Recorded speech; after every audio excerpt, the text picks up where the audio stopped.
بسم اللہ الرحمن الرحیم، شروع اللہ کے نام سے جو بڑا مہربان نہایت رحم کرنے والا ہے۔ Welcome to golden words. آپ کو پتہ ہے حضرت علی کے زمانے میں ایک گروہ اٹھا تھا، پورا گروہ مولا علی کے زمانے میں خارجیوں کا، بہترین کلمہ پڑھتے تھے، تگڑی نمازیں پڑھتے تھے، پر ہزاروں بندے حضرت علی نے قتل کروائے تھے۔ رش زیادہ ہوتا ہے تو غلط لوگ بھی شامل ہو جاتے ہیں۔ مجھے بتائیں کہ آپ بیج نہیں ڈالتے تو پھر بھی فصل کے ساتھ جڑی بوٹی اگ آتی ہے کہ نہیں؟ تو موج کرنے دے، اس کو بھی آ گئی ہے تو کاٹتے کیوں ہو؟ وہ اس لیے کاٹی جاتی ہے کہ اصل فصل کا وہ پھر نقصان کرتی ہے۔ تو حضرت علی نے وہ قتل کرائے، لوگ وہ کرانے پڑے، ورنہ وہ خرابی کر رہے تھے۔ اب صحابہ نے کوئی کتاب نہیں لکھی، لیکن بعد میں جب حالات خراب ہوئے، جبری آئے، قدری آئے، ناسبی آئے، خارجی آئے، تو غوث پاک نے بھی کتابیں لکھی، محدث ابن الجوزی نے بھی کتابیں لکھی، شیخ شہاب الدین سہروردی کی عوارف المعارف آپ دیکھیں، تصوف والوں نے، طریقت والوں نے کتابیں لکھی، ان لوگوں کا رد لکھا۔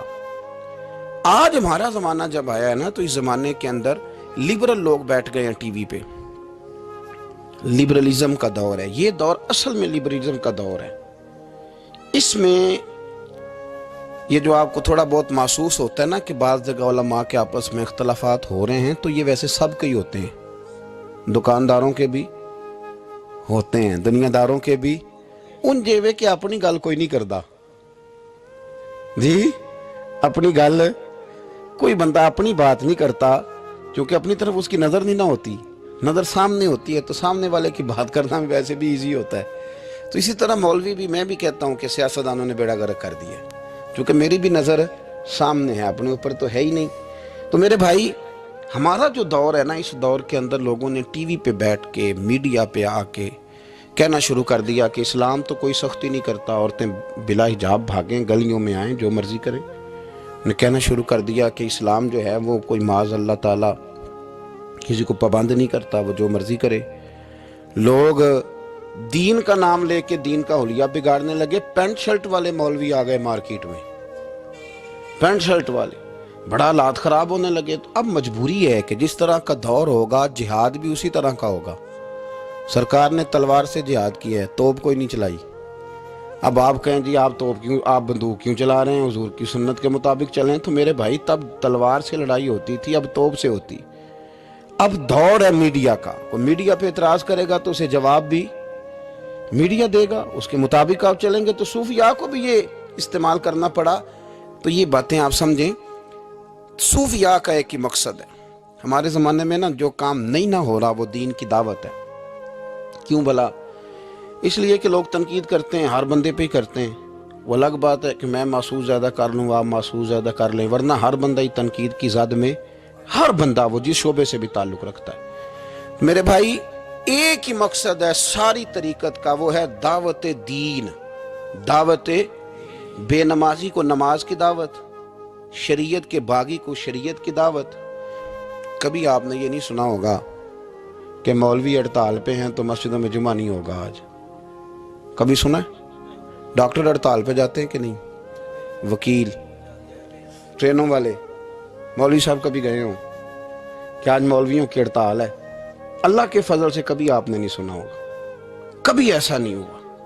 اور میں آپ کو بتاتا ہوں، میرا مسجد سے تعلق ہے، اتنی پریشانی کسی بندے کو نہیں ہوتی جتنی مسجد کے امام کو ہوتی ہے کہ یار میں جا رہا ہوں، جماعت کون کرائے گا؟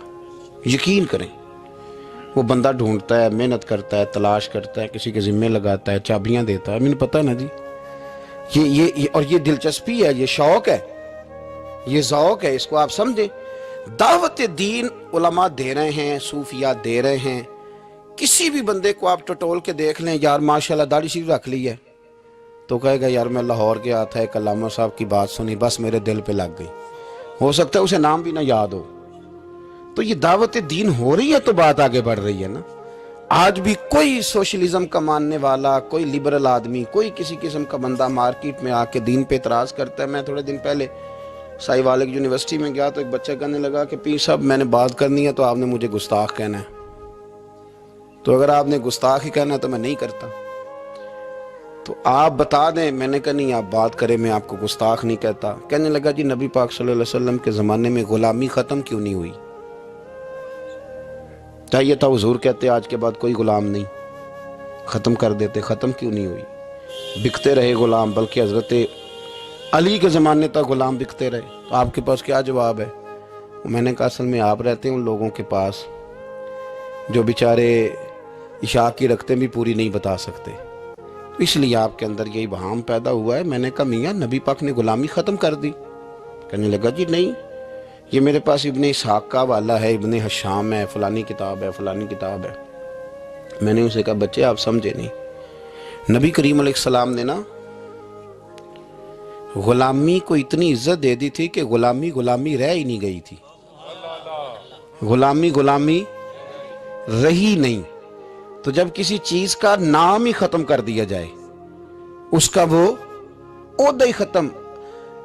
یہ جو لوگ تھوڑے سے اداروں سے انسلاک رکھتے ہیں وہ سمجھتے ہوں گے کہ سیٹ ہی اگر ختم کر دی جائے کوئی, تو اس سیٹ پر جو بندے موجود بھی ہوں تو وہ سیٹ ہی نہیں, سیٹ ہی کوئی نہیں. حضور نے دیکھے نا, حضرت ابو ذر غفاری فرماتے ہیں میں اپنے غلاموں کے بارے میں بڑا سخت تھا, لوگ مثال دیتے تھے کہ اگر پھر تمہارا وہی حال کریں جو ابو ذر اپنے غلاموں کا کرتا ہے. فرماتے میں جب کلمہ پڑھنے آیا تو بڑی نصیحتیں حضور نے فرمائیں, تو جب میں واپس جانے لگا تو ایک آواز دی, میں واپس لوٹا تو فرمایا ایک بات کا خیال رکھنا. یا رسول اللہ وہ کون سی؟ فرمایا اپنے غلاموں کے ساتھ اچھا سلوک کرنا. تو فرماتے میں نے فوراً عرض کی حضور کس طرح کا سلوک کروں, کس طرح کا؟ تو یہ ابن ماجہ میں, ابو داؤد میں, نسائی میں, مسند احمد میں کیا خوبصورت انداز ہے. جو بڑے انسانی حقوق کی تنظیموں پہ بات کرنے والے نا, پورے یورپ میں شور مچانے والے, وہ بڑے حقوق بیان کریں گے, سیمینار کریں گے, چارٹر لکھا جائے گا, ڈبیٹ ہوگی, ایوان اقبال میں سیمینار ہوگا, فلانی جگہ ہوگا, کچھ پلے نہیں پڑے گا. میرے نبی کے 2 جملے, ختم ہو گئی ساری باتیں. رسول کریم علیہ السلام نے فرمایا جس طرح کا خود کھانا اس طرح کا غلاموں کو کھلانا, جس طرح کا خود پہننا اس طرح کا غلاموں کو پہنانا. ختم ہو گئی بات. اگر ویڈیو اچھی لگی ہے تو لائک کریں, پیارا سا کمنٹ کریں, چینل کو سبسکرائب کریں اور اپنے دوستوں کے ساتھ شیئر کریں. شکریہ.